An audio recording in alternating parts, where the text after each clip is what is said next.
Reader mail. Number 3.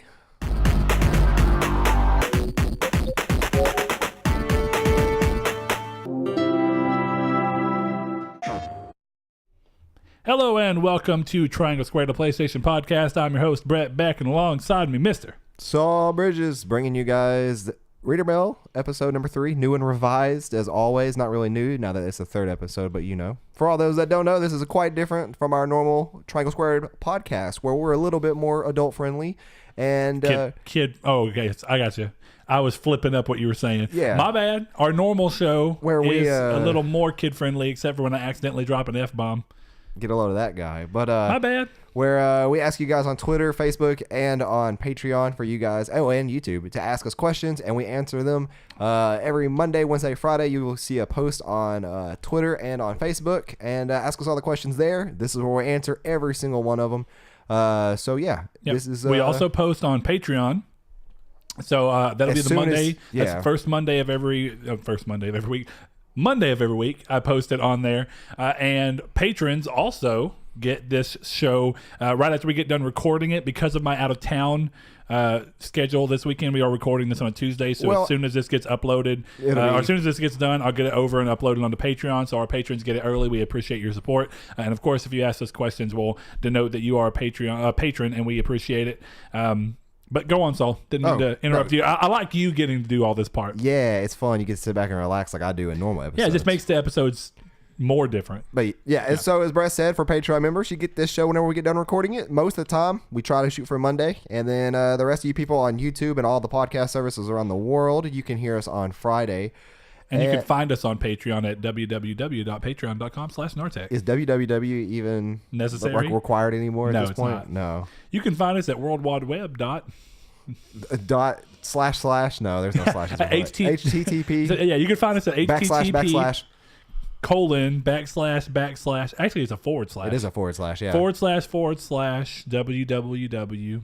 Okay, we'll stop taking up all your time. But we'll there's no structure to this. It's more of a laid back show. We jump right on into the questions, and the first one comes from our good buddy El Chabib over there on Twitter. He says, "Hey gamers, with Bungie leaving Activision, what game developers are better off leaving? Blizzard, Rare? P.S. Interestingly, no Sony studio came to mind when I thought about this question for obvious reasons. Have a great Wednesday." Thank you, El Chabib. I hope you had a great Wednesday last week, and you have a great Wednesday tomorrow. Yeah, or today, man. Thanks, I guess, El maybe Chabib. when you guys hear this. We always appreciate it. Look forward to playing Anthem with you soon. Yeah, 10 days. 9 days from when recording. Yeah, 9 days from when Patreon members hear this. What is that? 6 days from when other people. Yeah, other people. The rest of everybody. So, but me and Brett actually briefly talked about this. Just right before recording. Which we don't normally do. I think the upfront thing that's that I think you would agree with, and it ties into something we've said before back on the episode where we talked about whether or not we think Kojima might ever go, or if Sony might ever acquire Kojima, and if he would allow them, whatnot, if he would want to keep his independence or not. I think a little bit of it ties into what I was talking about there, where for the most part, Sony's really great about giving people creative freedom on their things, regardless of what the financial is, as long as they essentially can rally behind the idea or they trust the developer enough. Yeah. So I think that where some people may view being with certain developers or certain publishers, as creatively stifling, I think that Sony more often than not does not have that complaint leveraged against them, or at least is not as clear as other companies, because Sony's got that slightly different layer than companies like EA and Activision and Ubisoft, where they have yearly franchises that they're trying to milk and abuse, and franchises they want to keep going on and trying to change them while also making them all play relatively similar. I just feel like there's a lot more restrictions when you work at those companies. Definitely Ubisoft. As much as I like some of their games, they've really gotten to a point where people look at it and go, the Ubisoft game structure. And, and we've seen that mirrored in some other games that are not Ubisoft games, because it is a good game structure, but it's a little odd to have all your eggs in that one basket to me. Yeah, it makes sense. It's a very... for Ubisoft specifically, it's a very, common thing to know. Like, you have things like expanding maps when unlocking towers. Yep. Very common. Open worlds typically is always something they've done in the past. Yep. I won't say decade. Almost. Shallow side quests. Just more to give you to give you the illusion of depth. Yeah. And then I'm not going to call them which bad. isn't bad. I mean, it's a collectathon thing. That's essentially what it comes down to. You're collecting dots on the map. You're collecting items. You're collecting, maybe it's, some kind of journals or whatever. It's just the way that they go. I know it's not Ubisoft, but like Shadow of Mordor was like, to get the platinum for that game is like a lot of collecting in that. Yeah, definitely. And that's very much what I was talking about the other day about those kind of mirroring each other. But if we're going to go back to the question, I think we've seen... I think it's a hard thing because, right now we're seeing Bungie be the person tied in with it both times, right? Bungie left Microsoft and went independent. And then technically they're not leaving Activision because they were not wholly owned. They were essentially a business partner, but they are separating with Activision and taking full control of every of their work. And that's a good thing, I think. Because of the way we just talked about with Activision, EA, and Ubisoft having very strict ideas around when things need to come out, what expectations are. And I think that one thing that I talk about all the time in this show, Saul, is how I feel like regardless of how you feel about the game itself, I think that there's a lot of good to be said about what Digital Extremes is doing with Warframe.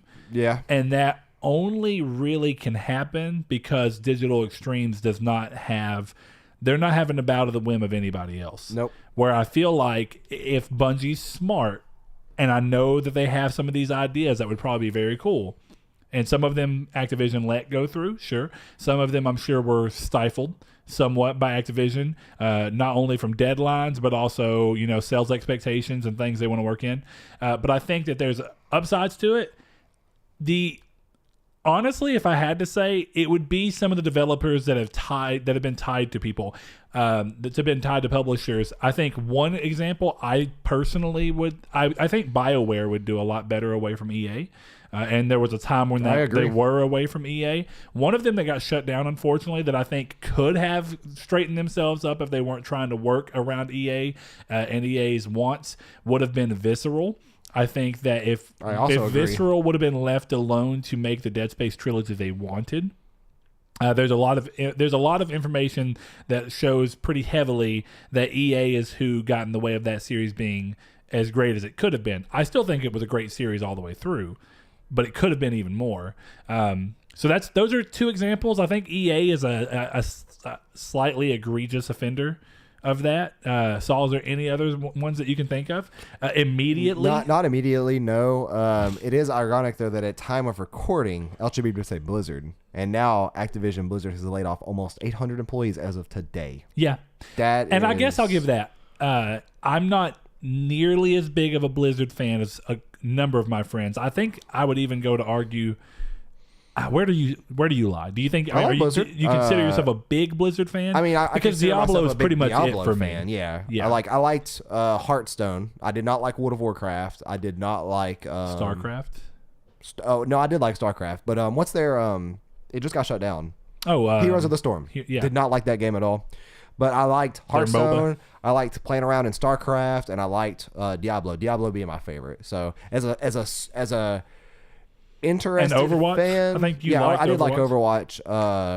But as an interested fan, in a way, I guess I'm not really. It's not like I am with Bungie. It's not like I am with a lot of companies now. That's it's not something I keep in the know of. Like if this could have happened today, and if this wasn't everywhere, I would not have heard about it. Yeah, it's not like with Bungie. I know things that are happening, and I know the way that From Software is the same thing. I know how things are working at From Software. Blizzard's not one of those I care to keep up with. But I like them as a company. They're a fine company. They make really good games, but I just don't like half of them. And I would say the other side of that, El Chabib, is that I think a lot of the studios that are really great and show it often are already independent, actually. Yeah. So I find that to be interesting. I think that there might be some times where, they'd be... I am going to say this. My answer might have been a little different. If this was later down the road and I didn't know for sure how this is going to work out. Like right now, I don't know for sure. Later down the road, when I know for sure where it worked out and how it happened, I might add in a couple of these Microsoft acquisitions, but that's only because right now we don't know anything. Microsoft talks like everybody's kind of getting to make the game they want to make, and they're trying to take this very Sony-like approach. But if they don't, then I would go back to saying that I think people like Ninja Theory would stand better on their own, or at least they've proven to me that they can stand very well on their own. But I don't know right now about under Microsoft. So we'll maybe revisit that question down the road. Yeah, that's always a fun one. Yep. Let's throw one over from Facebook. Sure. Let's see. Mr. I like these because I've not read a single one of them. Yeah, Kiki says, neither have I actually. Kiki says, if you had the opportunity to make a video game, who would you choose to compose the music for it and why? That's a hard question because I don't like keeping up with artists' names. I have to Google this only because I can never quite remember how to say his name. I think you're going to do the same guy I am, I bet. What's absolutely yeah, okay? So I have a very partial side to Yoko Shimomura, and I love the Kingdom Hearts music. I loved even in the parts of one of the redeeming parts of Final Fantasy 15 was her music, and I'm glad that carried over from 13 because she does a lot of the music for Square anyway, but she's on every Nomura project. Yeah, see, I didn't even know her name. Yet I know the name of soundtracks. They're great. Songs off of They're soundtracks. great soundtracks. I mean, they really are. I love them so much. Especially when you go back to like older Final Fantasies, depending on how old she's been with the company or how long she's been with the company. Yeah. How old doesn't really make sense, but how long? Stuff like even 7. Like I know 7 gets a lot of like praise and stuff, but like the soundtrack in 7, I liked a lot. Yeah, and I don't know if she was involved with that one, to be dead honest with you, but she's been with the company, or she's been doing stuff with the company for a while. 2 Xanarkin in 10, also good. But my real answer, I think, partially because of how varied it is, and I think that it's and this is true of Yoko's work as well. But I think when I look at this and I think about the games that really express a lot of emotion through their music to me, Kingdom Hearts does stand out in a lot of Yoko Shimomura's work, but I don't know for sure how to say this, but it's like Keiichi or Kaiichi Okabe or Okabe. Okay, I don't know. Okabe. Okabe seems most likely. Okabe does. I was just joking. It is he's the composer that has done the composition and the OST for Nier, the original Nier, Drakengard 3, and he's also done it. He reprised that role in Nier Automata, and I love those soundtracks. I mean, I literally still find myself listening to them very often. Automata has and it's interesting that these are all Japanese. I tend to think that less often. What, you don't like Godsmack and Prince of Persia Warrior Within? Well, less often do I find that the West truly has great composers. I think Bear McCreary with God of War did a very good job. I was thinking like Witcher, but then I realized not really West, right? I mean, it's Western. It's not Eastern, which is Asia. I mean, right. Which are really people consider Japan and whatnot. So I mean, it's more European. Yeah. So yeah, I mean, to an extent, and I actually think The Witcher does have a great soundtrack, but I think my standouts are definitely those two. So to keep in the same vein, our good buddy Corey Crash, he says, "What are your top 3 gaming soundtracks of all time?" Well, I just listed them off. Nier, Drakengard 3. I say that realistically, I'm gonna go back. I think. Nier and Nier Automata, I'm going to consider them one, and I think there's a reason I can say that. Nier Automata does a lot of reprisals and kind of pull-ups from the original game. They use the same melodies and whatnot and kind of play on them and use them in very interesting ways. That's why you see one's named Emil and Kane still. Yeah. They're like a reprisal from the first game, and I love that. I think that's a really cool idea. So definitely that's going to count as one. I do very much love the Drakengard 3 soundtrack. It's one of the main reasons I actually really love that game alongside the story. And then I'm going to say Kingdom Hearts 2. Wow, you have 2 out of the 3 of mine, because mine's Kingdom Hearts 2, Automata. Why does this happen? That's like a brain flip that like ever since I accidentally called it Nier Automata, Nier Tamata, I always call it Nier Automata. But yeah, Nier 2, I'm just going to get away with it that way. Kingdom Hearts 2, and then... I know this gets like a lot of like praise for like people just absolutely loving it, similar to Final Fantasy 7, but Majora's Mask. Oh yeah, no, that is a great Clock Town soundtrack. theme is amazing in that game. I would argue that across the board, I think typically speaking, Zelda has really good soundtracks. Yeah. They're very fitting to the world in the game. They're not normally very emotionally pulling because of the way that Zelda attacks narrative and story. I think it doesn't do as strong to tie you into the emotions. I mean, you could argue that maybe it would be trying to do things silently, using the songs to lean on entirely, but I just don't think they do that. They're still really good, and I think they do a lot to build the world, but I don't think that they do a lot to grip you and connect you. Boy, and they played it in Twilight Town as well in three, but that's not really a spoiler, I don't think. What, Lazy Sunday Afternoons? Lazy Afternoons, yeah. Yeah. And that is like... That's a good song, man. One of my favorite. There's a YouTube video of that song on, like, it's not a repeat, but it's looped really, really well, where it's hard to, like, dissect the loops. And it's just kind of... It's 8 hours long. 7 or 8 hours long. Have you ever just put it on and seen how long you go naturally without even thinking about it? Then you look over and you're like, I've been listening for 3 hours. I'll fall asleep, dude. Yeah, no, it's good stuff. All right. I guess I'll pull another one from Facebook. Donovan asks, what choice in a video game 10 hours stuck with you the most? Oh, that's a good question. What choice in a video game stuck with you the most and why? So I have the perfect decision-based games.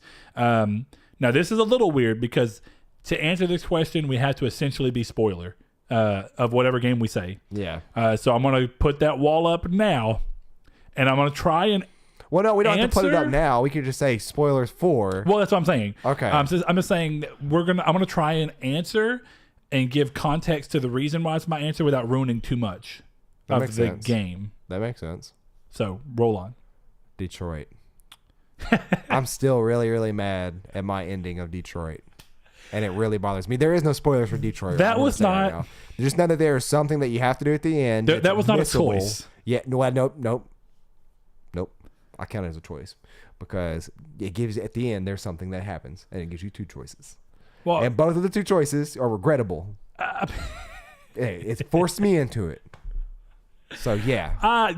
No, Saul. What do you mean no? It didn't force you into it. Yes, it did. There was two choices that you had to pick. Both of them were bad at that point if you missed the thing. Hold on. You're talking about the okay, spoilers for Detroit. Hold on. I'm not going to say anything too specific, but you're talking about the ending piece with Connor. Yes. That you couldn't find the console. Yeah. Okay. Yeah, no, the game does not force that on you.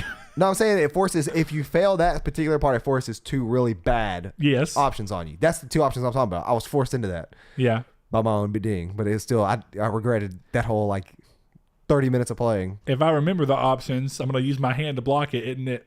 Or your own. Yeah. Yeah. That's what I thought. Because I did it just out of curiosity. It's a hard choice to make. Yeah, I did it out of curiosity. I ended up doing the... whatever, I think I told you, so but just in case, I don't want to. Yeah, no, we'll leave it at that. This is a really great question, and I know that as soon as I get done with this, there's going to be something that comes into my mind that's greater. But one that I lean on a lot because I really think it's one of the best showings of decision-based gameplay that I've seen personally. Without going too far into it, the end of Infamous 2. The final. I'm not even gonna say morality decision. Yeah, don't be very careful. I'm not gonna say that for me. Not even morality. I mean this because my favorite part of the way that game handles it, and I've said this time and time again, but you can hear me say it again, is that unlike Second Son, where every decision was very black or white, obviously good or just obviously bad and evil, with no nuance or gray area in between to kind of make you go, well, is that truly a bad thing or is that truly a good thing or is it a perception based thing? That game was entirely black and white with its decisions, and it felt very shallow because of it. It was still a fun game, but what made Infamous 2 so great is that every decision, early ones are a little more obvious to an extent, but past that, every major story decision has got so much gray area in between it where you can see the reasons that somebody would pick either, even if you would technically not choose that yourself. Right. Whereas, when you're playing Second Son, you're like, well, I am not an evil person. I would never do that other thing. I can't even imagine why anybody would. It's just evil. That's why you got to role play. And I get that, but it makes for it's way more gripping when you can tell me a story and make me look at something that for the most part can be viewed as a bad thing, but you can see the silver lining as to why it's not an entirely bad thing. That there's a gray area that flips around why it could be a decision that is technically workable, even if it's not always for the exact greater good. And it's kind of this weird ploy between the two. Yeah, I never really thought of it that way, though, mainly because if you're morally evil... but you won't question that kind of thing. Well, see, and I get that, but those kinds of games and those stories They don't really they're build you not that way. Fun to me. They really are just. Did you ever play Fable and be morally evil? Well, see, but horns? Fable's things was also different because it was more. Chicken it was chaser? emergent gameplay. It was happening in the moment. You were making decisions, and then you were growing and seeing yourself change because of it. Now, to be fair to both Infamous games, Infamous 1 and 2, when you do those things, the same thing happens, but the things that mainly make you feel like it, and they are similar analogs, I just think that the way they worked it in the gameplay in Fable is different. I do still think that some of the decisions in Fable are too black and white, and then a couple of them are really good as to why you may go one way or the other. There's a couple in Fable that I can't recall, but I remember making them just like, I didn't feel good about that. Yeah, but also you're like, but I need to. There's also some things. There's reasons. But that's what I'm getting at. So if KOTOR. you ever get around to playing Infamous 2, because it gets remastered for whatever reason, Or I if really PS5 hope it has still backwards does. compatibility. Yeah. But essentially, it's that the ending of that game, the one decision you have to make is very impactful. I think I already know it. I'm not gonna say and what it I just in love case. about it, I want to forget it. well, I can say this much. I know. No. Hold on. If you give it away, I'll know it, and then I won't want to play it. No, I can say this much in terms of everybody knows this because the developers have already shared it. That's why I'm not going to consider it a spoiler. In one of the endings, Cole dies. We know that because that's why they chose not to use Cole and Second Son, because they chose to use the ending that had Cole died because more people chose that ending first. It's just that, which is crazy because if they chose the second ending, and I'm that they would have chose that as canon. That's what they were going to do. So they based it off of what they took statistically. So it's everybody else's fault that Infamous Second Son didn't have Cole in it. Yeah, essentially, it's my fault too. Believe that. It's my fault too. That'd be really cool if that's actually like 100% true. But something tells you that's not 100% true. No, maybe it's not. Maybe it's just PR speak. But still, I think it's PR speak. When you look at those two endings, there is a 100% line where you look and you go, I see entirely how both of these things can be smart choices that are actually good for all people. In very vastly, or not for all people, but are good for a good group of people, and not selfishly, not like all towards one bad group or what. But it's just the way they pull that decision off. I think there's other great decisions in games, and I think there's some decisions that end up being redundant to the not even having a big impact on the story. This one has a major impact, and I really had to sit and go, which one would I really do if I was faced with this dilemma as myself, not as me playing through somebody? What would I really do? And I love that because most games do not give you that. They don't give you this actual moral question of which one is actually better, because they both have sides that you can go, well, that's a positive and it has a downside for certain people, but it also has a for sure good side for a lot of people. Then you have this one, which is more vague, but it helps more people. It's an in-between thing that I just love. And I think that I wish, and that's my go-to game, like I said, if more games would follow Infamous 2's lead as far as decision-based gameplay, I would love them far more.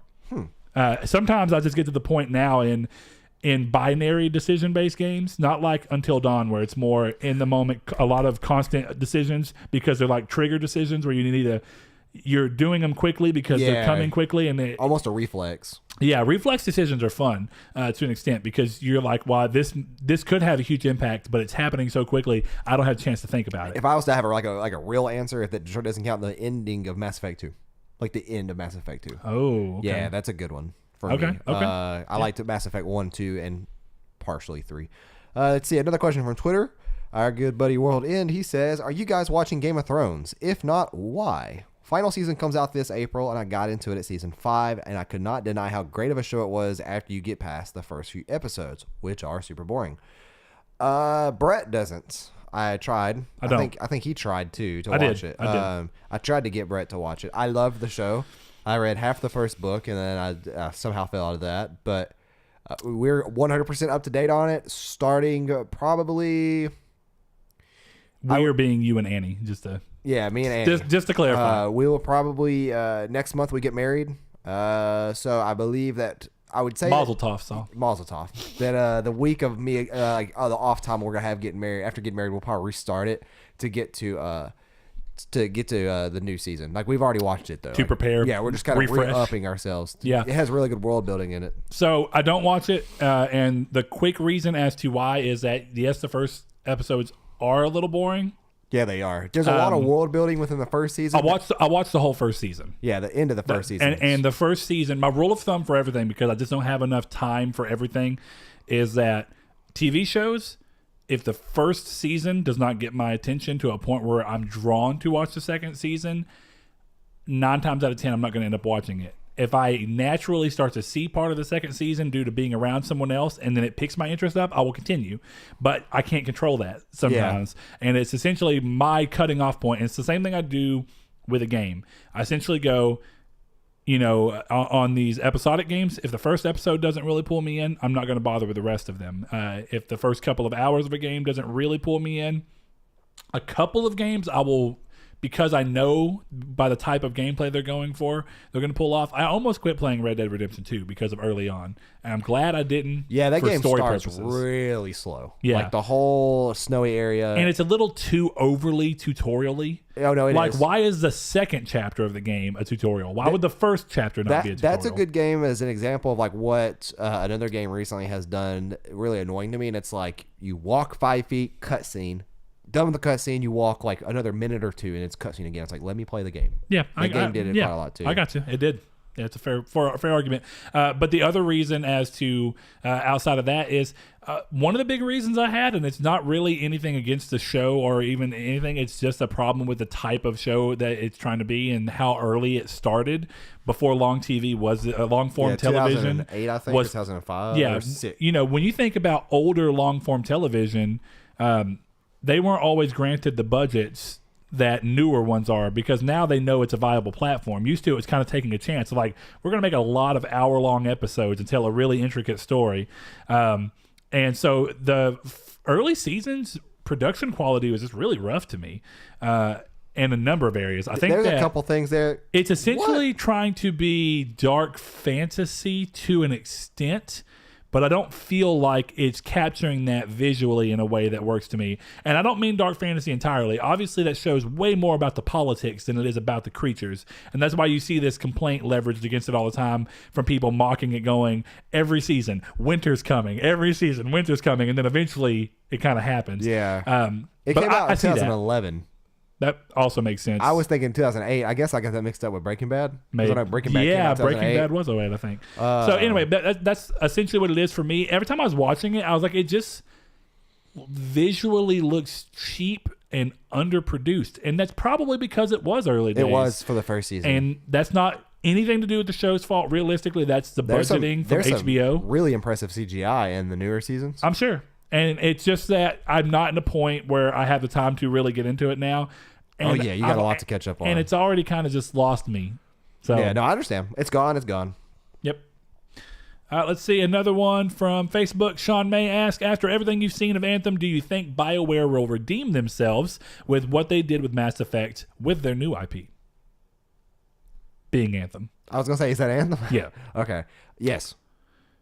I think so too, but not necessarily in ways that longtime fans will immediately recognize. Yeah, that's what I was going to say. It was something kind of similar. And that is so much that they are turning a completely new leaf into a new genre that is already out there, but done a little bit differently, that's more satisfying to me. So I think that due to the popularity this game's getting, I think that it's honestly going to be a success, but it's going to be hard to gauge it until we finally see it released. We see like the microtransactions of the game are exactly what they told us, and there's no like pay to win stuff. Yeah. And then you have a high character, or not character, but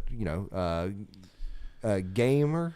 No population count in the game. I don't know. I was gonna say gamer. Oh yeah, count, yeah. Just a player count. I think it's gonna happen. The side that I said why I think it may not be immediately obvious is that right now they keep hinting at us that this game is very story heavy still, which is what you expect from Bioware as a long time story. Haven't seen none. Haven't seen none. Well, like, barely any. You saw just a little bit that's in the VIP demo, but that's not enough. That wasn't near. Like I would consider that a side quest. I almost hoped. And maybe it was. Yeah, that was a side quest. Or maybe it's the beginning. Maybe it's setting up to spur everything. Yeah. And if so, that's awesome. I mean, I do hope, because I know the number one thing that people look at in BioWare, they don't mind the games changing genres or styles or play styles, whatnot. The through line that people tend to enjoy from them is great storytelling and interesting characters. I hope if they do that again, And actually, I did like one of the ideas in the VIP demo where they had the three different personalities of one person. I thought that was an interesting idea. Yeah, I actually found it pretty funny. So in that sense, yeah, I think that it's yet to be seen, but I do think that they will. And I think more importantly, this is just the next thing coming from them. We still have more Dragon Age, which may be more traditional Bioware. And then they said today that Bioware said that they're not done with Mass Effect either. So I think we can see them kind of come back and redeem themselves from what this subsect of Bioware did, because it wasn't the same Mass Effect team that made Andromeda. No, it wasn't the original Mass Effect team, and I think it's important to give them that leverage and say, just because a side team made a game that wasn't up to the standards doesn't mean that we can't do something better in the future.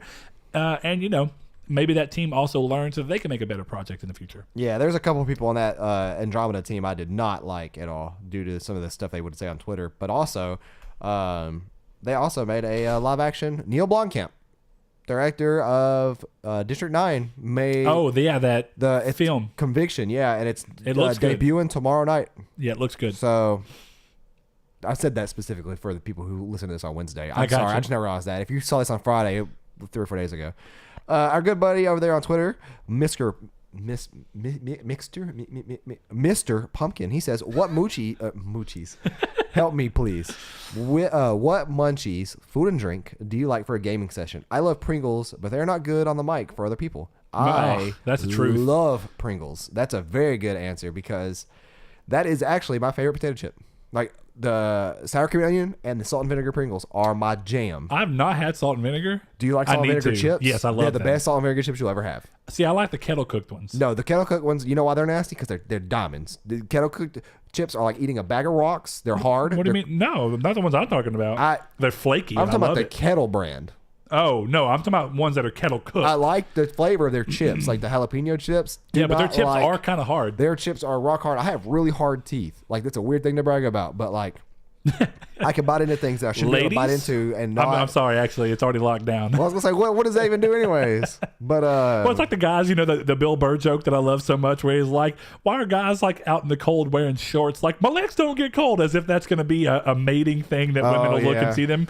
Have babies with me. Their legs won't get cold. That's a good bit. Honestly, though, what I used to say, because we've answered this question or similar question to this way in the past, like last year, it's 2017 because I'm still living in 2018. But I would say pretzels because they don't really leave grease on your fingers. They're like salty, they're crunchy, and then you have like a good drink to go with them. Like, I always prefer Pepsi products, so I know I'm the devil to most of you people. I think we may have answered that Bioware question already. But there was a couple that we left off from last episode, and I was trying to get to those, so I'm sorry. I don't think so.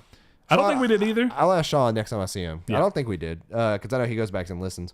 But yeah, like pretzels used to be my jam. I don't really like pretzels anymore. It's one of those weird taste bud flips, and I don't understand how it happens. They happen. And they're actually, I've had sad moments where I've realized I don't like something that I liked my entire life up until now. I used to get like pretzels with spicy mustard and like dip them in the spicy mustard to eat them. Delicious. Yeah. Now, I should specify 2 things. One, I will always and forever love Annie Ann's pretzels, like those the places in the mall you can go to and get pretzels. Those don't count. That's not the kind of pretzel I'm talking about. Also, pretzels in things are fine. I can eat those like a handful of Chex Mix. Yeah, no, I'm with you. Fine, but not just single pretzels. Like I don't like the bagged pretzels, and I think that's what you were originally getting. That's what I was originally getting. Yeah, no, the Annie whatever. Annie Ann's? Yeah, those are delicious. Yeah, you can get. That's a whole other ballgame. Jalapeno pretzel. I can get a pepperoni pretzel. You get an almond pretzel. The pepperoni ones are surprisingly good. Yeah, they are. They're really good. But if I answer this honestly, it's going to be in the same vein. Not only is this conversation, but as the pretzel-y snack, and that would be Chex Mix. I like Chex Mix. Okay. A whole lot. It is, no matter what I say, honestly, if I'm going to say either salt and vinegar, jalapeno, or sour cream onion Pringles, those are all 3 of the best flavors. You need to go try them. Yeah. And then Chex Mix. But the sour cream and onion are good. I do like them. Yeah. The thing about it, though, when I'm playing a game, most time, if I'm going to play a game, I stop eating to eat a meal. I don't play or anything while I eat, or I'm not even in the same vicinity, really. I'm in the living room instead of my office, game room. But I think one of your reasons are similar to mine. Greasy fingers. Yes. Yeah. I can't. And that's actually why my answer is really funny because it's super counterintuitive, but it makes sense. Well, you can thank Big Seth for that. Like when growing up, I had a buddy named Big Seth. His name is Big Seth because I have a brother named Seth and he was Little Seth. But The ins and outs of life. He would like he has me. He's the reason that I put screen protectors on things. He's the reason that I like put decals on things to prevent scratches. He showed me like if you take good care of electronics and stuff, they last forever. Yeah. And like I'll never forget it. Like I brought over my Xbox 360 controller. No, I'm sorry, original Xbox controller to play Halo 2, and like I noticed something. My controller's shiny. His wasn't. He washed his hands before he played games. I didn't. So like my controller was disgusting for like a little grimy 12-year-old mitts to be playing Halo on. So yeah. But yeah, if I had to say like if I had to pick a soda, Pepsi probably. But what about you? Or Dr. Pepper? That counts too. My go-to in the past before, and it was a very short-lived window. Do you remember how Mountain Dew used to do their democracy thing, where they would do 3 flavors and then they'd vote to keep one, and then that's how they moved on, and that's how we got Voltage. And then the secondary, it's how we got Whiteout. Disgusting ass. Yeah, I don't like Whiteout. Actually, I like it's Sprite. I like Whiteout. No, it's okay. No, it doesn't taste like Sprite. Hold on. It's a similar enough to Sprite that I don't see the need for. Whiteout is good if you are buying it at a convenience store while you're also grabbing a breakfast food, like a super donut or like a sausage, egg, and cheese biscuit. Something about Whiteout tastes good. It complements breakfast things real well. Maybe. I do love super donuts, so.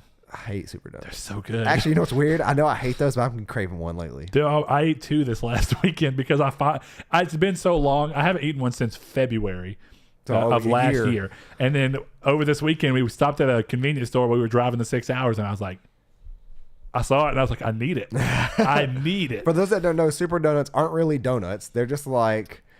Are they... honestly, I don't know because they're delicious. It's like cake. Consistency a circular wise, it feels cake like with a hole in it, which it technically is a donut. But I'm gonna tell you, definitely that's actually one of mine. It used to be for a long time, but my original was during the second round of Mountain Dew Democracy. They had a orange one that was so delicious called Typhoon. I love it. You know you can still buy that. No, you can't. Yes, you can. They came out with it again 4 years or so later in a 2-liter only, and I bought that until they stopped making that as well. Dude, if you tell me right now that it's back, your boy's about to get down because I love it. It is hands down my favorite Mountain Dew they've ever done outside of maybe Game Fuel. I'm thinking of Livewire. Yes.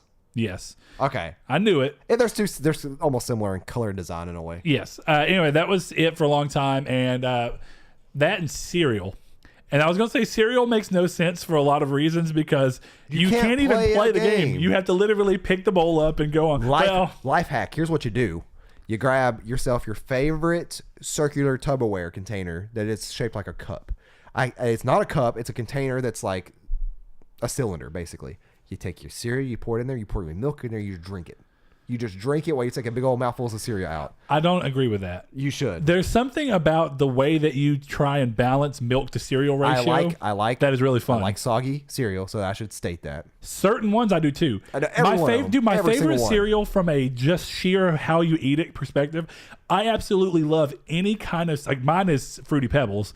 Any kind of cereal that's like those light flakes where, because normally the balance you have to fight is how much cereal do I want versus how much is the milk going to make it float up. They need to be melt in my mouth soft. Fruity Pebbles. Yeah, I mean I enjoy that too, but I like the flakiness and the crunchiness of it when you do it. That's what the first half of the bowl is for. Now, the new Game Fuel, I was really apprehensive on at first. It's actually delicious. I can't find it anywhere that's easily accessible. They have it in convenience stores. They have it in Walmart. It's easily accessible. Convenience stores are anything but convenient. I bought it a number of times now. I really like it. I hate convenience stores. So anyway, that's that one. That was a pretty good one. Next question up from Facebook comes from, and I promise that I'm probably going to butcher this, so forgive me. He's a newer watcher, and he's been following me because of the custom cases I make for a while. He's from India.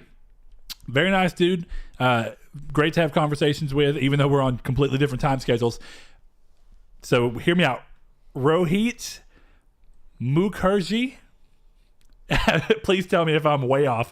Anyway, he asked, which fantasy game will be the best to get invested in? And now, interesting tidbit, he messaged me just the other day and said he's never played an RPG or a fantasy or whatever, but he bought The Witcher 3 and was it good? And I told him yes. So I want to hear from you on that as well. I want to hear an update as to whether you're enjoying it. You got a pretty good one there. Yeah, so that's a great fantasy game to start off in. An overwhelming one, to be sure. I also think that, and this may sound crazy, and I know some people are tired of hearing about this game, I do think Skyrim is a very good introduction into fantasy games. It really is. It's a good casual and it's fantasy unique game. Still. Yeah, it's a good game that most people can pick up and play, no issues. Yeah, and they love it. It's fun because you get to do it how you want to. That's what I love so much about the old Elder Scrolls games, and what I hope they don't lose is that real sense of role playing. You know? Yeah, and I mean, and I know that's how you do it. Yeah, so. that's exactly. I was just about to say that's exactly how I do it. I create my own character, create why he's there, why he got arrested at the border, or that if there's mods, I can do the alternate start where I start off in a jail cell, and you know, it's really cool the way you can create your own character. So actually, that is my answer: is either Skyrim or Oblivion. Yeah, I would also like to throw in just because I really like the series, but you would have to have a PS3. And somehow I'm skipping out on it now. Hold on. What's the main character? Oh, you just make your character. And THQ Nordic just bought the license. Work with me here, buddy. Oh, yeah, the bad game. It's not a bad game. I'm thinking about the Blades game. I can't believe. Oh, yeah, the two swords. Yeah, that's the one I'm thinking about. That's not what I'm talking about. Or two. Didn't who bought them just now? God, hold on. EA made it. And then THQ bought it. Jedi Outcast. No. God, what is it? It's going to kill me. Was it only on PS3? Kingdoms of Amalur. Forgive my brain fart. Not only on PS3. That's on a PS3. It's on PS3, and I love that game. It's very good. That would be another one. Is that on PC? I've always heard good things about it. You know, I think it might be. Might being the main word in that sentence. I don't know for sure, but it's a very good game, and I love it. I have it on PS3. Doesn't help you any because you have it PS3. Doesn't help you at all. But yeah, and actually, I have it digitally on PS3, so it really doesn't help you. $20. Good game. I really do love it. I'm holding off replaying it. I actually turned it on my PS3 a couple weeks back because I really would like a remaster for a few reasons. But the game is really great, so I like that one. Yeah, I'm gonna stick with Skyrim and Oblivion for now. But yeah, definitely play those if you ever get to them, and let us know. Well, oops, I just lost my place on Facebook, but that's good. That's your my turn. question. Yeah, my turn.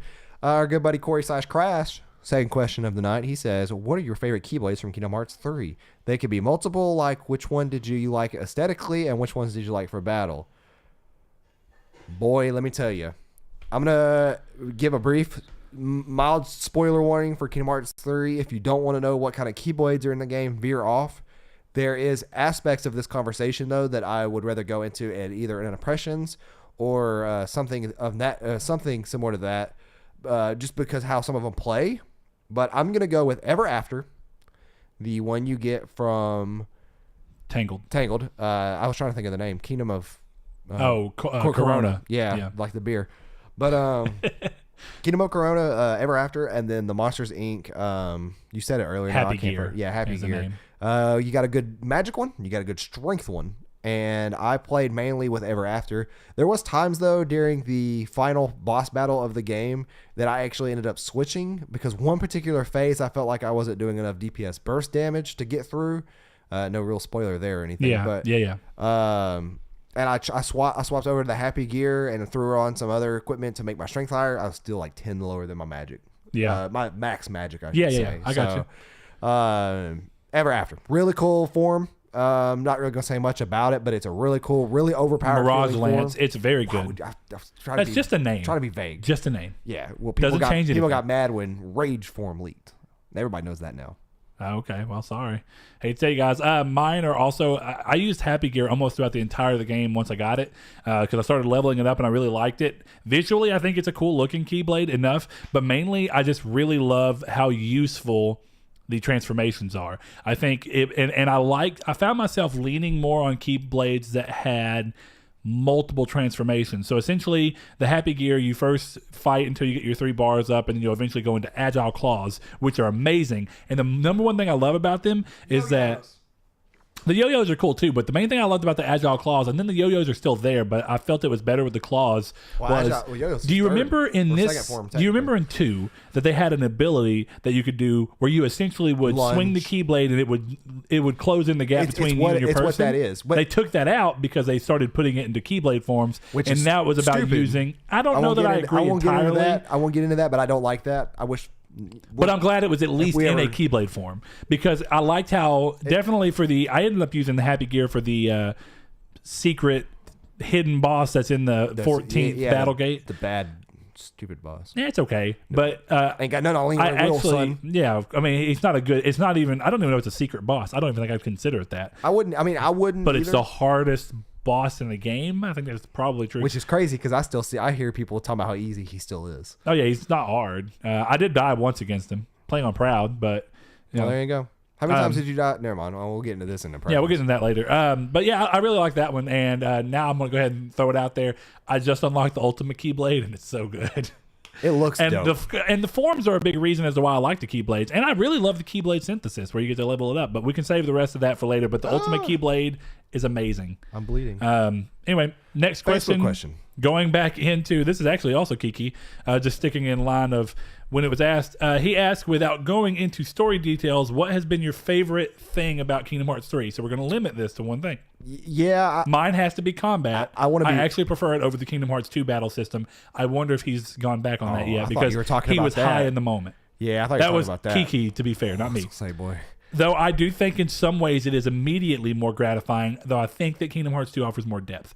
That's all I'll say on it before we go into certainly have my least favorite thing about it in my mind right now. But what's your favorite thing about it? Dude, it's still so fresh on my mind. I don't have an answer. I guess the way it wrapped up the story. I mean, that's the easy answer. If I'm going to go into more of a gameplay and world design, going more into the meat of what makes the game, I'm going to go off of the very, how do we want to say this, vertical level design and the seamless, being able to move through massive swaths of land with no load screen. I think that was very important to the way that this game felt from a moment to moment.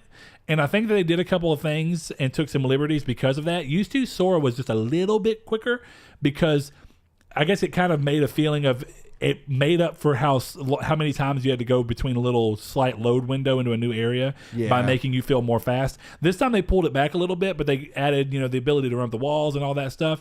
And it all felt natural and in line with the idea of a more vertical and sometimes also very wide breadth of a level where it's like, okay, it's very wide. You have a lot of room that you can go there, but you also have a lot of room you can go up. San Francisco being a very good example. San Francisco was really cool. The whole layout of that world, and it made cool. Finding the chest in that world very fun because of it. Yeah, I didn't find a single one. Very similar to what I talked about with the kind of emergent gameplay of exploration in Anthem when you go up and down and you find something crazy. There's something that's cool about satisfying verticality in games because we played so many games for so many generations that were just stuck on the y-axis of the game and not the z-axis. Yeah. Actually, that was a big thing for Destiny 2. In a weird way, Destiny 2 introduced a lot of odd places. One of them being, I may be saying, I can't remember the world correctly, but maybe Nessus, where you go into like the center of the planet and start going down and down and down. And it just felt like you were going towards the core of the planet. It was fun. And then there's like that big old open area out there where you see like things drifting towards it. Yeah. We still never found out what that was, I don't think. Which would be cool. We always said that was the raid. Let's see. Good buddy Matt Green over on Twitter says, would you buy a magazine if Demo Disc made a return? Unfortunately not. As much as I love the idea of that, to be honest, and like I love the nostalgia that comes from it, I don't need 10 or 15 discs and magazines laying around when everything in the future exists the way it does now, where I can get all that stuff from my phone or the PlayStation Store. Then again, I'm more of a digital person when it comes to media. So like I prefer digital games over physical. So that's... Yeah, and I knew that was going to be a difference between us. I mainly say no because I'm stuck in this weird area in between where I appreciate people who take the time to make a demo these days, but I very wholeheartedly understand the other side of games are more and more complicated, and to do a demo, it means taking a group of people from the main game, giving them an old copy of the game and having them slowly refine that to make a good demo out of it, instead of just having them work on making the final product even better. It is a catch-22 if I've ever seen one, because them going in and spending the time and money and effort on trying to make sure the game is even better may make for a better product, but having a demo makes me know whether I even like the basic idea of the product enough or not. Yeah. And that's really where it comes down to. I think The reason we see less demos is because, to an extent, we've seen free weekends on games as a service where they just let you download them and play them entirely free. Or just free releases like Destiny did for a while. Exactly. Free releases like just Destiny did for a while. Time free. Which even Destiny has pockets of some free ideas, right? Like, you don't get a demo for the Forsaken expansion, but you get a free weekend to play Gambit to see if you like it. Yeah. You know what irritates me? This is kind of on a tangent. It's on the topic of that, but do you know why? Like, I want to go fully digital. Do you know why I haven't quite yet? Why? Because the games that I have left that are physical are games like Destiny 2, Final Fantasy 14, and Dark Souls 3. Dark Souls 3 doesn't really include in this rant, but like, I can't go just buy the base game for those games on PlayStation Store. I have to go buy the $40, $60 expansions. I already have those. I just want the base game. So it's keeping you from wanting to get rid of your physical copy and go digital on it because you feel like you're wasting money. I would literally take everything up to GameStop, even though I know those games were like $1 a disc. Yeah, sure. So, but he does have a secondary small question right after that. He says, Sonic versus Mario, who wins? And this is in a fight. I think Sonic wins.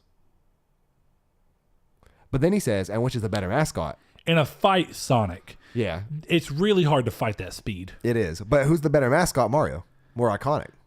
You see Mario. And hold on. I'm going to use this in a very odd way. I think that from Inception onward, Mario.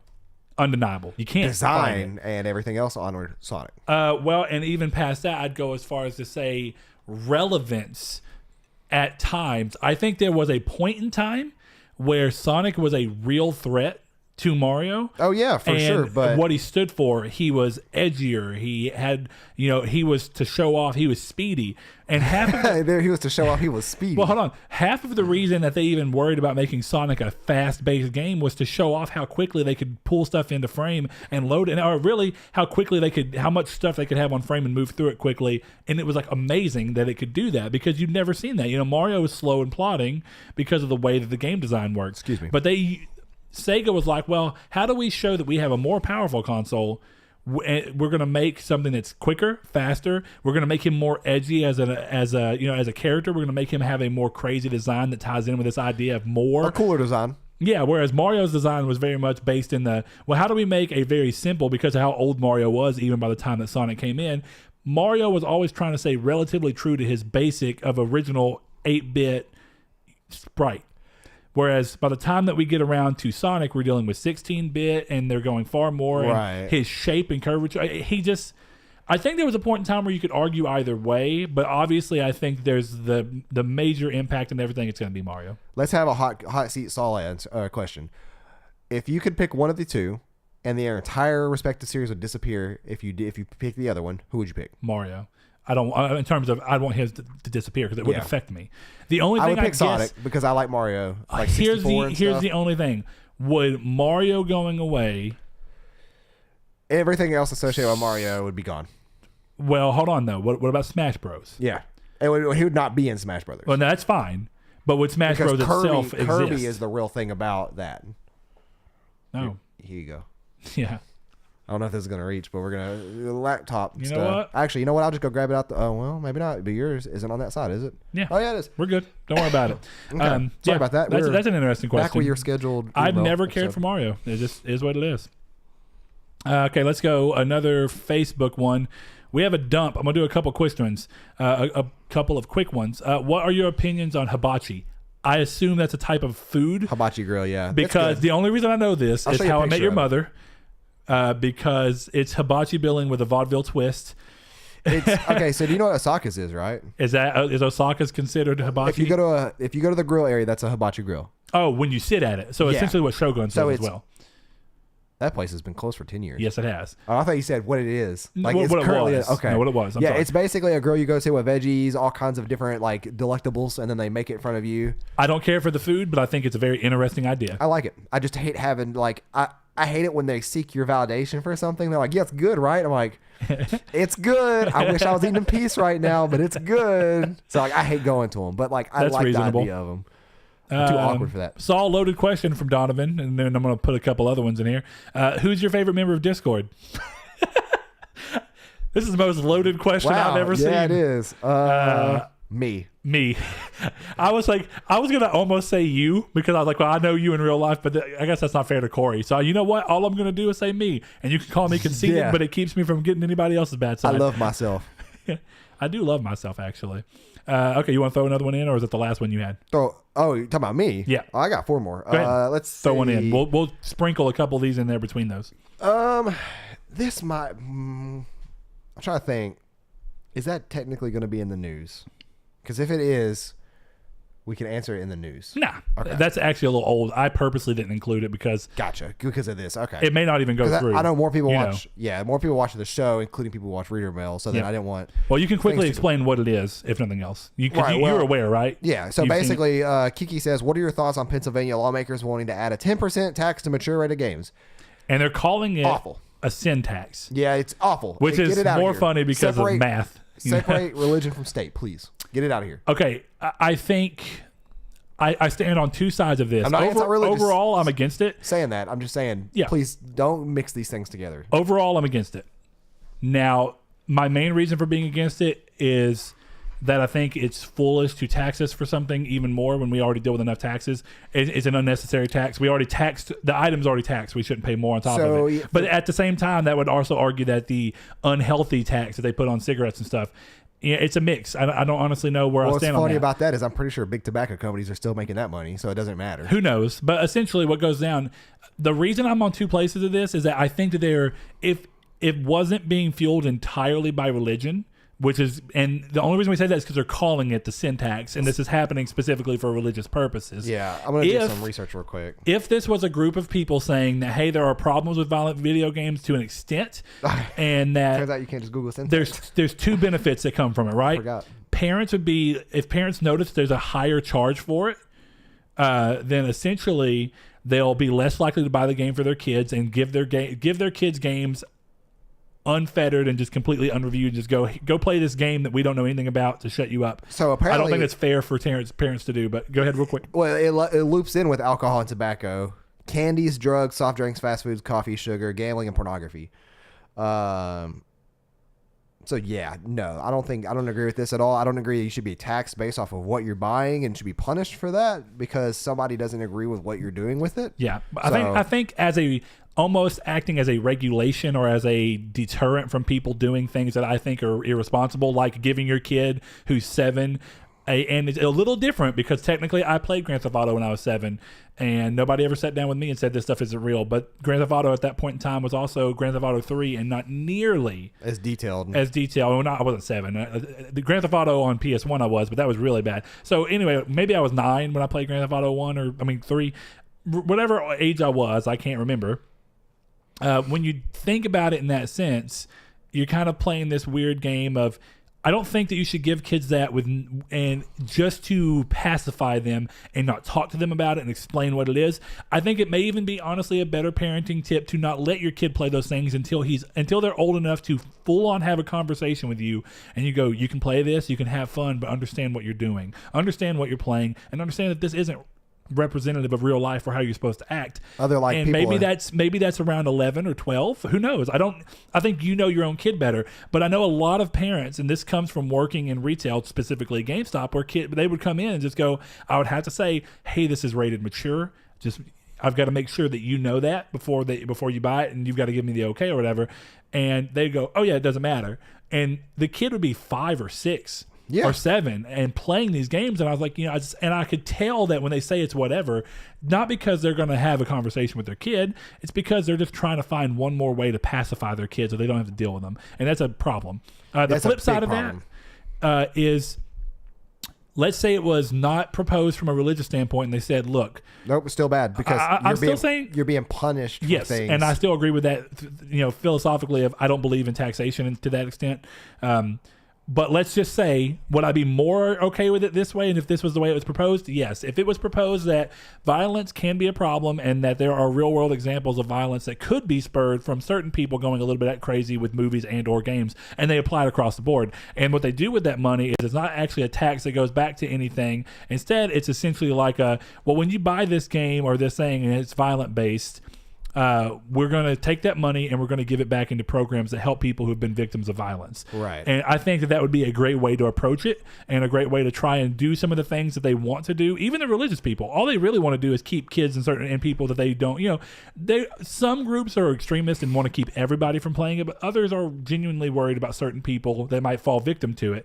And if you can play a balance out and go, we're going to add an extra 10%, you know what? I kind of understand it. And if that money's been taken and being used for a good purpose, it's essentially where I stand on taxes. I am taxed whether I want to be or not. I wish that my taxes were being used for better things than they sometimes are.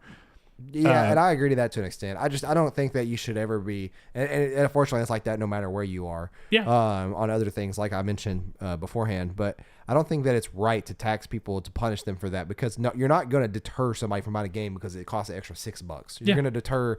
You're going to have them stress out more than, and this could be just their financial like incompetence. Can't speak today. But it's like nobody should ever come down to the last, like, I have $66 in my bank account, food or a game. So like you're not going to go make somebody go broke. You're not going to deter them. You're just going to upset them. And it's just like, well, whatever. And then transparency and what the tax money is being used for is also key. Yeah, and then the other quick negative I could see is that potentially being it inadvertently creating even more of a stigma of gamers. Oh yeah, against, and that's the thing, because they're overly violent alcohol and tobacco. Like, look at them; they're willing to pay an extra 10% just so they can feed themselves, I have to go feed myself. It's on ridiculous, some Resident Evil 2 but it's a potential thing. And some Wendy's. Let's see. Why does Saul not have children? Comes from Donovan. I don't want children. I'll never have children if it's possible to prevent that, and it will be. Okay. That sounded like a threat. Like, no, like I'm not having children. Okay. Quick one from Kiki. What is your guilty pleasure food that you're too embarrassed to admit? I don't have one. Swiss cake rolls. Swiss cake rolls are actually, good. It's not even like, see, I don't like guilty things because it's like, I'm not guilty to admit that. We've said this a number of times. We don't believe in guilty pleasure. Throw them hoes in the fridge and then just take them out like an hour later. So good cold. Now, if we want to just reword that as guilty pleasure, not like meaning because but it says that you're too embarrassed to admit, so I know how he's using it. But if we're going to say instead something that you really know in your own mind, you're like, I know I shouldn't be eating this because it goes against some of my own things, but I'm eating that damn thing anyway. I have no shame when it comes to food. I'll eat it whatever it is. I have no shame when it comes to almost anything. People go, what's your guilty pleasure song? I don't have one. I will tell you every song I like, no matter how girly you may think it is. I don't care. I love food as much as you love music. That should tell you how much I love food. See? Dude, I was in McAllister's the other day, and Kelly Clarkson's Walk Away came on, and I literally, I go there every day for lunch. We've talked about this. The employees were walking by, and one of them walked by and just saw me, and I was just sitting there straight up lip syncing every bit of it, and I was like, man, y'all got the good stuff on today. And she just busted out laughing. I was like, I have no shame. I love that song. I love it. There is no shame in my game. What we have left is quick fire questions? A lot of them. What I'm saying is that all that's left is quick fire. Not all. Okay, we'll do a couple. We'll do a real one. Yeah, and I think this one's it's kind of quick fire, but also not. If you have, I like saving those because those are fun. Yeah.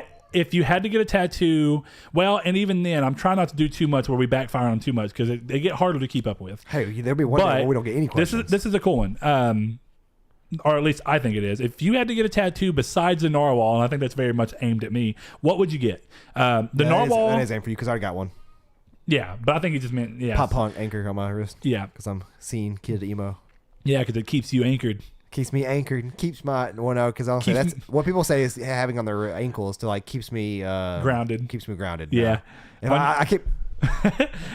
Keep me grounded on my wrist. You should mess with people. You should mess with Annie next time that y'all are near a body of water. Like you go to touch it with your arm and you just like fully commit to the joke. Just like but she's like, what happened? My anchor pulled me down. I've had this anchor since literal 2008. So like, or 2009. So like, it blew up in like 2013 and 12. Saul's trying to say that he's a hipster. I'm a hipster. Anyway, if I had to, the longest, because I still don't have a tattoo for anybody who doesn't know me, I'm just in this weird thing. It's not that I'm against tattoos. My stance is very odd because I somewhat consider them to be a waste of money. Now, don't take that in a bad way. I don't mean that towards anybody. I've never heard them called a waste of money. To me, the reason I consider it a waste of money is the way I view money and anything I buy. I buy a ton of stuff that some people would say that's a waste of money. These figures back here, waste of money. Yeah, right? But you get value out of them by looking at them and appreciating them. And that's the argument for tattoos as well. But here's my argument for these figures. That's what I was making. If I needed to sell them, they are a physical item that even if I could only get $2 for each one of them, they have a form of value. Or you could do one of two things. You can sell your body.